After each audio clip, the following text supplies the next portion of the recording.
Previously, on Captain Save a Home.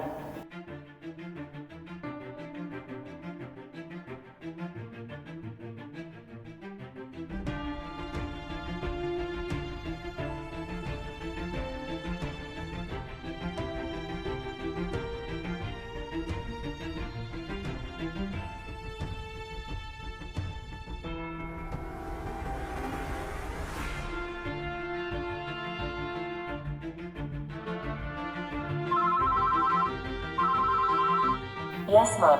I need to speak with Michael. Captain, I have Bella Brown on the line. What can I do for you? I need beds. Hello. I am just a naturally intelligent system. You can call me J.A.N.I.S. Michael, bring your friend. We'll need his special skills. I'm glad you made it. The previous crew had aborted the mission and I need your help. Well, that's a move. Miss Brown, what he meant to say was, we would be happy to help you in any way we can. No, I definitely meant the first one.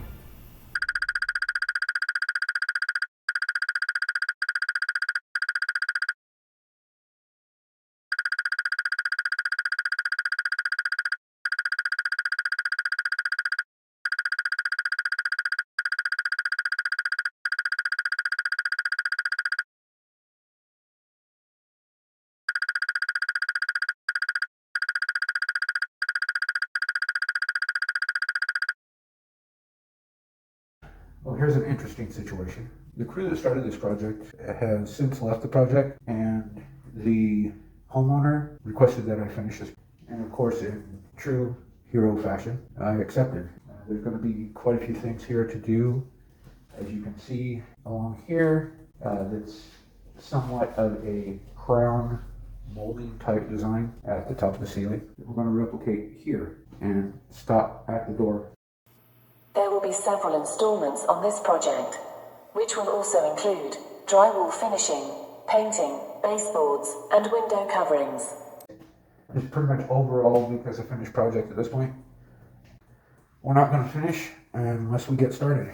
So The structural molding is comprised of 3 layers: 2 2x8s, 2 2x6s, and 2 2x4s. Stacked on top of each other, they create the effect that you see in the rest of the connected living space. We will be replicating this to complete the design. We noticed something about the existing molding, so we wanted to take measurements just to make sure the molding was actually installed before the drywall was put in. And since the molding that we're going to be installing is going to be put in on top of the drywall, we're going to take a 1/2 inch off of the width of each one of the boards that we install before we put them in place. Captain, for some reason it seems we are missing footage of the molding installation. Paul? On it.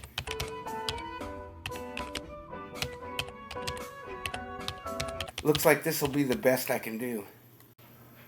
Using 16D framing nails in a nail gun or 3-inch deck screws, fasten the 2x8 in place.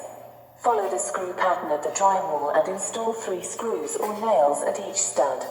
Repeat this step for the 2x6 and 2x4, installing 2 screws per stud.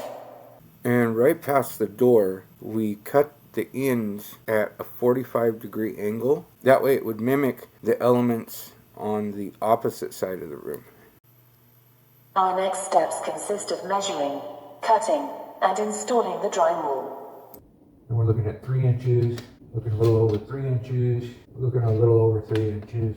We could go 3 inches and it wouldn't cause an issue.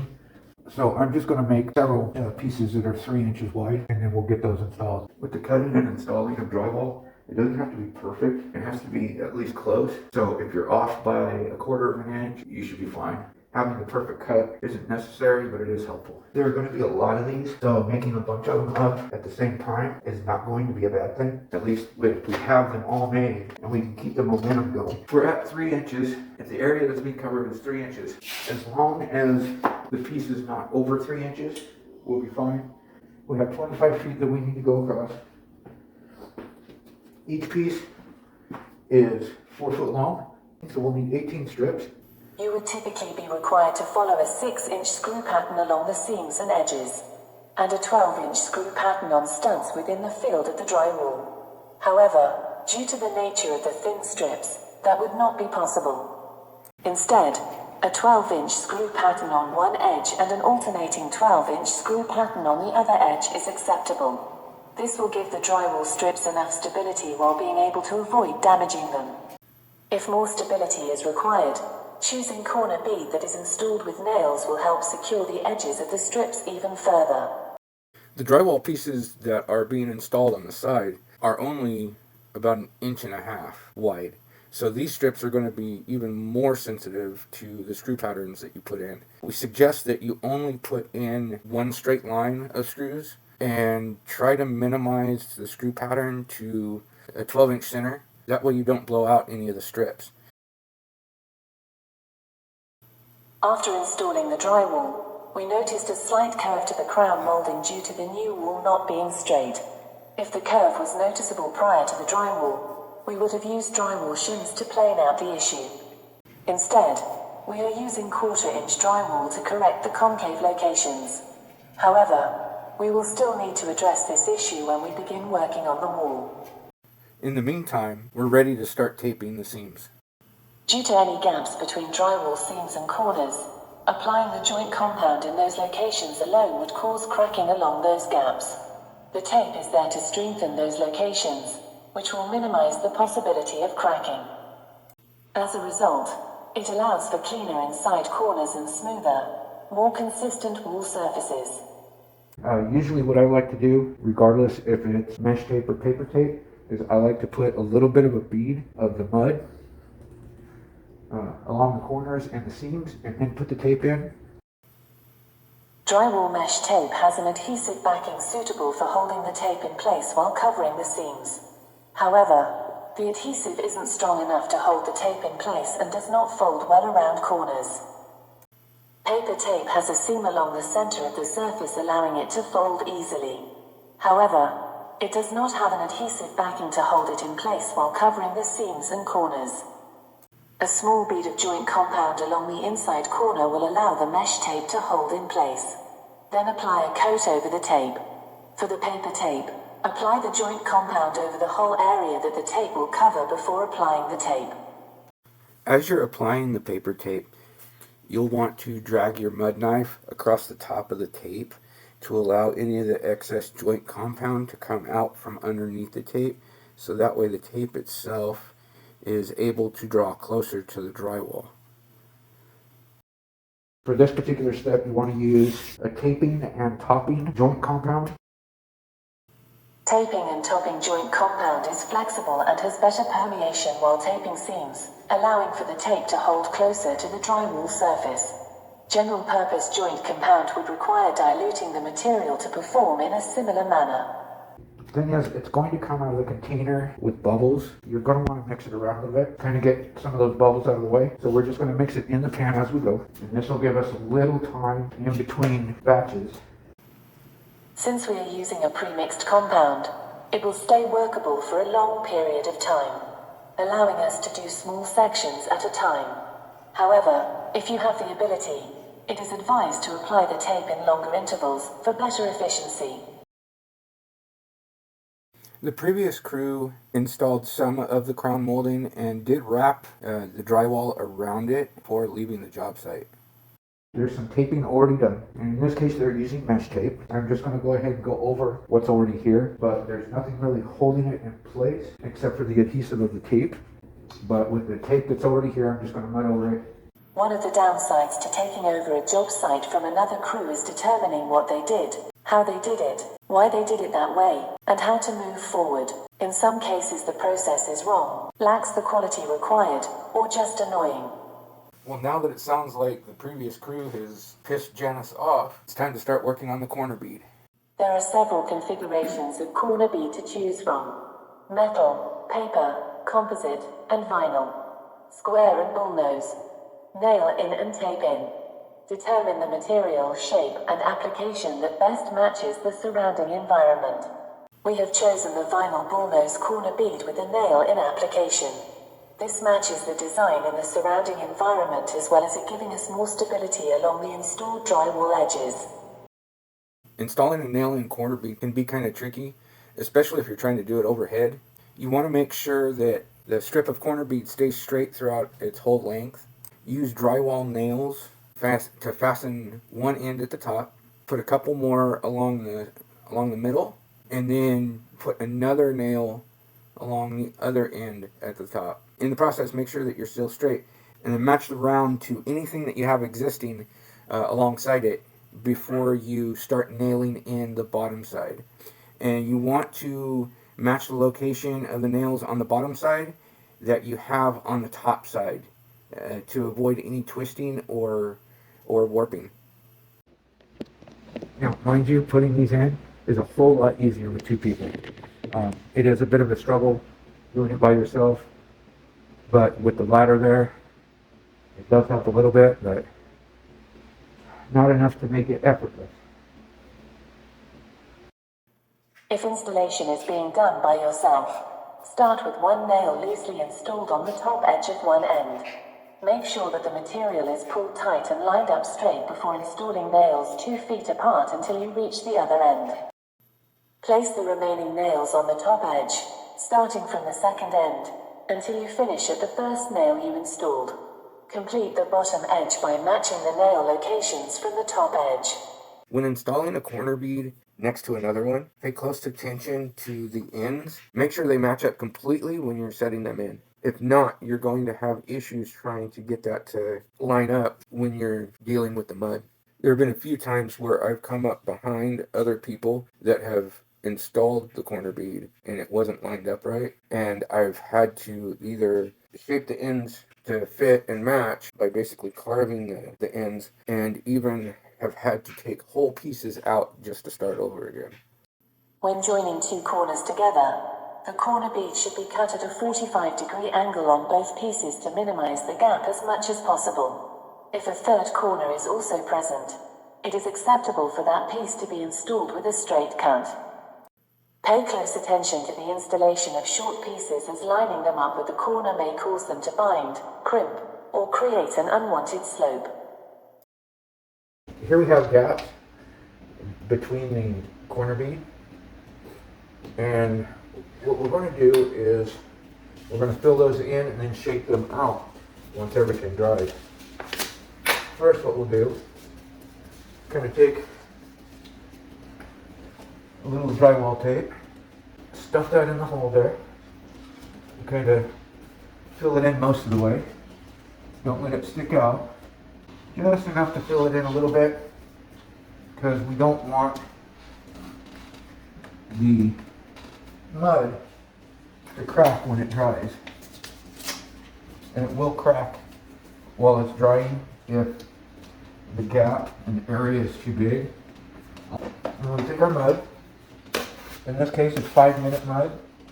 I don't expect you to be able to use 5-minute mud. It gets very demanding. We just come in and we fill all that in there and let it do its thing. You can put it on a little thick because we are going to sand it, but not too thick to where it can't dry. Even if it cracks while drying, there will be a couple of coats to apply before the final coat. Next up, top coating the bullnose. There are a few ways that you can apply the top coat around corners. One way is to apply the top coat on only one side of the corner, using enough to fill in the area between the outside corner bead and the inside corner. Apply enough material in a perpendicular direction to the corner and then use a smooth, even pressure with your drywall knife in a parallel direction. Once that is dry, repeat the process on the adjacent wall to complete the corner. Another technique that can be used is to apply the mud on both sides of the corner at the same time, but that usually proves a little more difficult. If you're not skilled and experienced enough, you'll find yourself gouging out what you put down while trying to apply mud on the opposing side of the corner. You can always go back over the location once it's dry, but pay close attention when mudding that second side. The technique we prefer to use is to apply enough joint compound in a perpendicular direction to fill in the corner, and going back over the area with an inside corner trowel, making a couple of passes until we are satisfied with the results. Just be sure that whatever technique you use, you feel comfortable doing it. Take your time to get familiar with the process. A little practice goes a long way. DIY projects can be overwhelming enough as they are. There's no need to add to the stress by trying to perform tasks that you know will be too much to handle. However, if there is a process or technique you are unsure of, you are uncomfortable performing the task because you feel that you do not have enough information, or you have any other questions regarding what you see us working on, fear not, citizens. That is why we are here. Contact us for any advice you may need or questions you may have. We are here to help with your next DIY project. So let us know. Operators are standing by to answer your calls. Fear not, citizens. That's looking great, Captain. And to think, they didn't want to put the effort into doing this side. If what you have seen Wait, here... what? Oh, Hey trades, listen up. I should only have to say this once. As a matter of fact, I shouldn't have to say it at all. If you've come to an agreement with a customer to do a project, and you've agreed to do the whole project, there should be no excuses other than death or emergency that should cause you to leave a job site unfinished. You don't just pack up and walk out. And if you do, there better be a damn good reason. You arrange a replacement for the remainder of the project, not the customer. That's on you. If there are aspects of that project that you're unfamiliar with or uncomfortable with, then you farm it out ahead of time. If you claim yourself as a service provider, whether it be repairs, renovations, remodels, or general construction, there is no room for landlord specials.